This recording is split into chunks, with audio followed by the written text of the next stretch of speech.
சிஐஎஸ்ஆரில் இப்போ புதுசாக ஒரு சென்ட்ரல் கவர்மெண்ட்டு, அந்த சென்ட்ரல் கவர்மெண்ட்லேருந்து நமக்கு வந்து ஒரு நோட்டிஃபிகேஷன் விட்ருக்காங்க. டைப்பிஸ்ட் அண்டு செனோகிராஃபர் இவங்க 2 பேருக்குமே இது யூஸ்ஃபுல்லான நோட்டிஃபிகேஷன் தான்.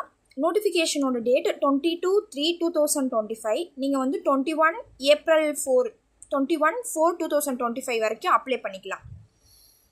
மொத்தமாக வேக்கன்சி 209 கிட்ட விட்டுருக்காங்க. ஓகேங்களா, அதில் கொஞ்சம் ரிசர்வ் எடுக்க போயிடும். But 209 vacancy. இதில் வந்து 177 வேக்கன்சி டைப்பிஸ்ட்டுக்கு, 32 வேக்கன்சி ஸ்டெனோகிராஃபர். ஓகேங்களா, உங்களுக்கு ரிட்டன் எக்ஸாமும் இருக்கும், ப்ளஸ் உங்களுக்கு ஸ்கில் டெஸ்ட்டும் இருக்கும். டைப்பிஸ்ட்னா டைப்பிஸ்டில் ஸ்கில் டெஸ்ட்டும் இருக்கும். ஸ்டெனோகிராஃபர்னா ஸ்டெனோகிராஃபரில் ஸ்கில் டெஸ்ட் இருக்கும். ஸ்டெனோகிராஃபர்ன்றது ஷார்டன் தான்ப்பா. ஷார்ட்டனோட இன்னொரு நேம் தான் ஸ்டெனோகிராஃபர்னு சொல்கிறோம். ஓகேங்களா, ஸ்டெனோகிராஃபில் ரிட்டன் எக்ஸாம் போர்ஷன் வந்து ஜென்ரல் இன்டெலிஜென்ஸ் அண்டு ரீசனிங்கில் வந்து 50 கொஷின்ஸ் கேட்பாங்க. ஒரு கொஷின் தப்பாக ஆன்சர் பண்ணிட்டீங்கன்னா 0.25 மார்க்ஸ். அப்படின்னா 4 கொஷின் தப்பாக பண்ணிங்கன்னா 1 மார்க் போயிடும். ஓகேங்களா, ஜென்ரல் அவேர்னஸ்ன்றது வந்து சயின்ஸு, ஜென்ரல் நாலேஜ், ஹிஸ்ட்ரி இதெல்லாமே கலந்த மாதிரி வரும்.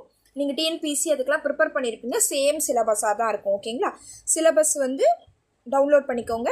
கீழே வந்து நான் லிங்க் கொடுக்குறேன்.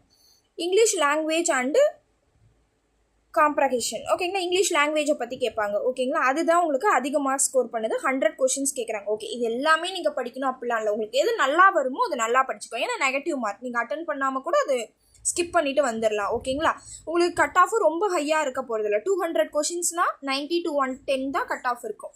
அது எடுத்தாலே நீங்கள் போதுமானது. அதனால் எது நல்லா வருதோ அதை நல்லா ப்ரிப்பேர் பண்ணிக்கோங்க. ஓகே, இதை முடிச்சிட்ட பிறகு இதோட ரிசல்ட் எப்படி ஒரு 2 monthsக்குள்ளே விட்டுருவாங்க. அதுக்கப்புறம் நடுவில் ஒரு 1 month கேப் இருக்கும். உங்களுக்கு ஸ்கில் டெஸ்ட் நடக்கும். ஓகேங்களா, அதுக்குள்ளே நீங்கள் இந்த எக்ஸாம் முடிச்சுட்டு ஸ்கில் டெஸ்ட்டுக்கு ப்ராக்டிஸ் பண்ணிக்கிட்டே இருக்கணும். அப்போ தான் நீங்கள் அட்டன் பண்ண முடியும். ஸ்கில் டெஸ்ட்டில் இங்கிலீஷ் ஆர் ஹிந்தி ரெண்டுத்தில் எது வேணுமோ ஏதாவது ஒன்று நீங்கள் சூஸ் பண்ணிக்க வேண்டியதான். 80 words per minute. 80 words per minuteன்றது நம்மளோட தமிழ்நாடு சைடு படி நமக்கு ஒரு ஜூனியர் லெவல்.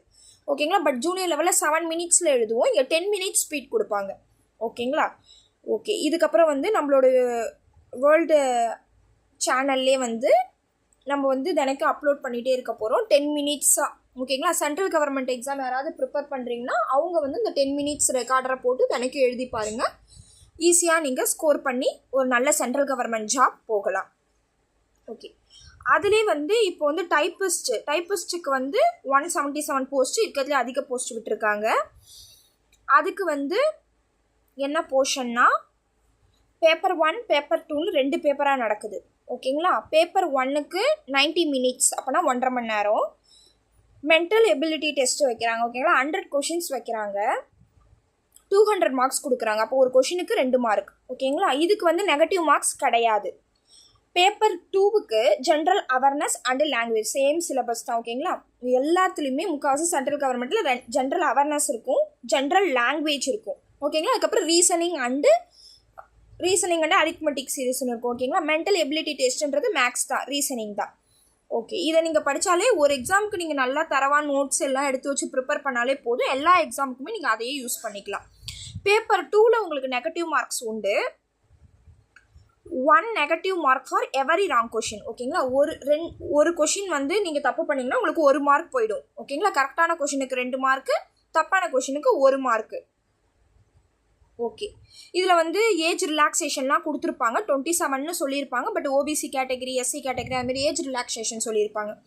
அதுபோல் ஃபீஸ் ஸ்ட்ரக்சரும் உமன் கேட்டகரிக்கு கிடையாது, எஸ்சி எஸ்டி ரிசர்வ்டு கேட்டகரிக்கெலாம் கிடையாது.